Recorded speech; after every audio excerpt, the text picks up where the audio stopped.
Welcome back. இன்றைக்கி என்னென்னா Krittika special தான். ஸோ சாமிக்கு வச்ச பூ பழைய பூவெல்லாம் எடுத்துகிட்டு அந்த இடம் கொஞ்சம் அழுக்காக இருந்துச்சு. ஸோ அதை வந்து நம்ம தொடச்சி நல்லா க்ளீன் பண்ணிடலாம். அதுக்குள்ளே என் அக்கா பசங்க வந்து சண்டை போட்டுட்டு இருந்தாங்க.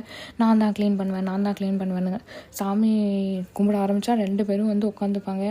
ஆனால் நல்லாயிருக்கும், நான் பண்ணுற மாதிரியே பண்ணிகிட்ருப்பாங்க. ஸோ அந்த இடத்த எல்லாத்தையும் நல்லா தொடச்சி எடுத்து வச்சுக்கிட்டு அபிஷேக பொருள் எல்லாமே ரெடியாக இருந்துச்சு. ஸோ ஃபஸ்ட்டு வந்து வேலுக்கு அபிஷேகம் பண்ணேன், பால் அபிஷேகம். நான் 3 மட்டும்தான் பண்ணேன். உங்களுக்கு வேணுன்னா 5, 7 அந்த மாதிரிலாம் பண்ணுறாங்க. பட் நான் வந்துட்டு 3 மட்டும் பண்ணேன். பால் அபிஷேகம் முடிச்சுட்டு அதுக்கப்புறம் தீபார்த்தனை அதெல்லாம் காட்டிட்டு நெக்ஸ்ட்டு வந்து அதுக்கப்புறமா வந்து நல்லா இதை பண்ணிவிட்டு பன்னீர் ஊற்றி பன்னீர் அபிஷேகம் பண்ணேன்.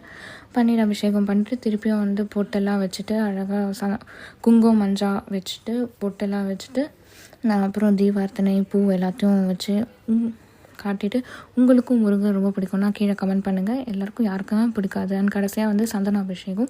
சந்தனத்தில் வந்து குங்குமம் வச்சா அந்த வேல் எவ்வளோ அழகாக இருக்குன்னு பாருங்கள். அந்த பூவில் பார்க்கவே கண்ணில் ஒத்திக்கலாம் போல் இருக்குது. அதுக்கப்புறம் கிருத்திகைக்கு எப்போவுமே ஸ்டார் போடணும்.